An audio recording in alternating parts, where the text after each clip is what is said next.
Hello everyone and very welcome to the YouTube channel Study Era. So friends, let's move to the sixth chapter of our series, the Senate, its special powers. Okay, so Senate को सबसे पहले हम बता दें कि Senate जो है वो अमेरिकन का अपर सेकंड चैम्बर बोला जाता है एंड ये जो है इसे पूरी दुनिया का यानी कि पूरी वर्ल्ड का सबसे पावरफुल सेकंड चैम्बर माना जाता है। उसकी कुछ वजह हैं, जैसे कि अगर हम सीनेट की बात करें तो उसके पास कई ऐसी पावर्स हैं जो कि अदर कंट्रीज़ में दूसरे चैम्बर्स जैसे हमारे यहाँ राज्यसभा है और कंट्रीज़ में होते हैं और सेकंड चैम्बर्स होते हैं, लेकिन उनके पास इतनी पावर्स नहीं होती जितनी पावर्स अमेरिका के सीनेट में हैं। इसीलिए उसे वर्ल्ड्स पावरफुल सेकंड चैम्बर कहा जाता है। ठीक है, world's most powerful second chamber. Okay, तो इसके हम अलग अलग पावर्स के बारे में बात करेंगे। अलग पार्ट्स के बारे में हम बात करते समय सबसे पहले हम बात करेंगे इसे एज अ लेजिस्लेटिव बॉडी की तरह, जिसमें इसकी कोऑर्डिनेशन पावर यानी कोऑर्डिनेट पार्ट्स की अगर हम बात करें तो कि the Senate is a coordinate and not a subordinate branch of the American Congress. यानी कि यहीं से पता चल रहा है कि जैसे सेकेंड चैम्बर का मतलब एक हमारे दिमाग में आ जाता है कि हाँ, फर्स्ट जो प्रिविलेज फर्स्ट चैम्बर को मिला है इसका मतलब वो ज़्यादा इंपॉर्टेंट है और जो सेकेंड चैम्बर है वो कम इंपॉर्टेंट है, लेकिन यहाँ पे ऐसा कुछ नहीं है। वो कोऑर्डिनेट पावर्स उसको इसलिए मिली हैं क्योंकि वो कोऑर्डिनेट करता है, वो सबऑर्डिनेट ब्रांच नहीं है अमेरिकन कांग्रेस का।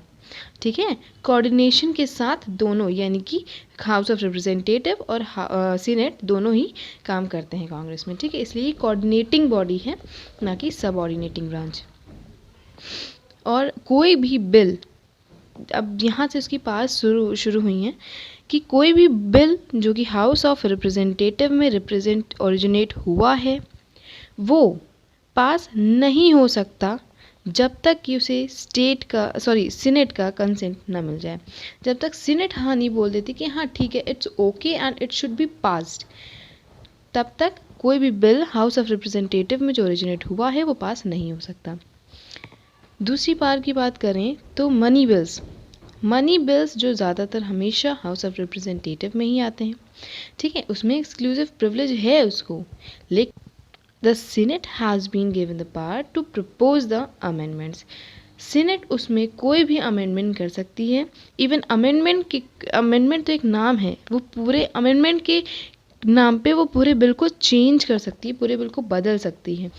Parse to amend the constitution, उसके पास कॉन्स्टिट्यूशन को अमेंड करने की पावर भी है।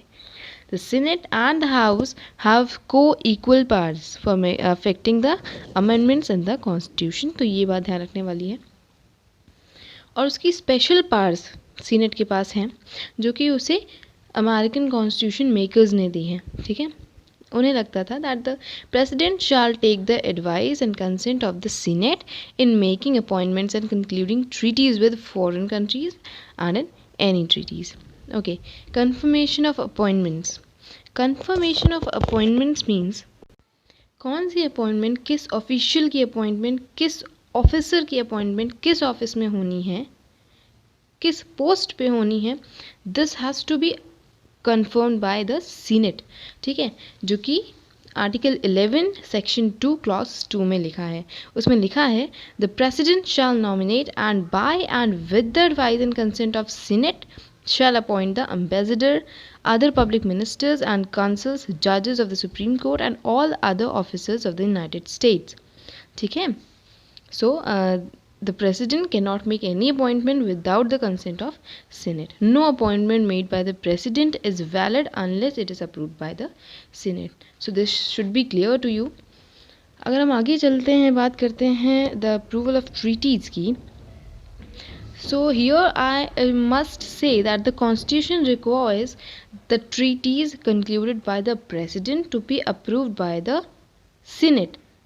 मेजॉरिटी और हर जगह ये याद रखिए जो मेजॉरिटी है वो 2/3 की ही है। फिर चाहे वो किसी बिल पास करने में उसकी मेजॉरिटी लेनी हो, चाहे इलेक्शंस के टाइम की मेजॉरिटी हो, 2/3 ही होती है। आप ज़्यादातर देखेंगे तो जो 2/3 है मेजॉरिटी का जो रेशियो है वो याद रखिएगा। सो 2/3 मेजॉरिटी जो है वो सीनेट की बहुत ज़्यादा ज़रूरी होती है किसी भी ट्रीटीज़ को कंक्लूड करने के लिए। ठीक है, प्रेसिडेंट को ये अप्रूवल चाहिए होता है। अगर फॉरेन कंट्रीज़ के साथ कोई ट्रीटी है तो जब तक उसे अमेरिका का सीनेट जो है वो अप्रूवल दे देता है अगर, तब तो ठीक है, तब तो वो आगे जो अदर कंट्रीज़ हैं उनके रेटिफिकेशन के लिए वो चला जाएगा, ठीक है। लेकिन अगर सीनेट ने रिजेक्ट कर दी treaty, then it is discarded and the labour of the treaty formulation, जितना भी लेबर लगा उसमें, उसको करने में, जितनी मेहनत लगी उस ट्रीटी को बनाने में, एग्जैक्ट उसे फॉर्म करने में, वो सारा that all goes in when. And this, to avoid the risk of the treaty being rejected by the Senate, the President keeps himself in touch with the leaders of the Senate and especially with the chairman of the Foreign Affair Committee. क्योंकि अगर वो उनके under में रहेगा, वो उनसे मिलते रहेंगे और वो उनके एक फेमिलियर रहेंगे, तो उनकी ज़्यादातर जो ट्रीटीज़ हैं या ज़्यादातर जो उनकी सारी ट्रीटीज़ पे साइन आराम से हो जाएंगे. अच्छा, इन्वेस्टिगेशन कमेटी की बात करें तो appoint investigation committee. So the Senate is empowered to appoint investigation committee. Investigation committee को भी एम्पावर करने का, अपॉइंट करने का जो राइट है वो सीनेट के पास ही है, ठीक है. The power to try impeachment try करने की पावर भी उसके पास है. The constitution makes the Senate the sole court to try all impeachment. सारे हर तरह के इम्पीचमेंट जो है वो एक सीनेट जो है वो एक तरह से सोल कोर्ट है वो, ठीक है, इम्पीचमेंट्स के लिए. ये याद रखिएगा. किसी का भी इम्पीचमेंट हो, फिर चाहे वो प्रेसिडेंट के अगेंस्ट हो, वाइस प्रेसिडेंट के अगेंस्ट हो, या किसी भी सिविल ऑफिसर के अगेंस्ट हो, किसी भी लिए, ट्रेजन, ब्राइबरी और किसी भी हाई क्राइम के लिए, तो वो इम्पीचमेंट सीनेट के थ्रू ही किया जाता है. Declaring a war. खैर, वॉर की जो बात है वो तो कांग्रेस की तरफ से, कि वो कांग्रेस जो है वो अकेले ही वॉर डिक्लेयर कर सकता है बिना इवन प्रेसिडेंट से पूछे भी.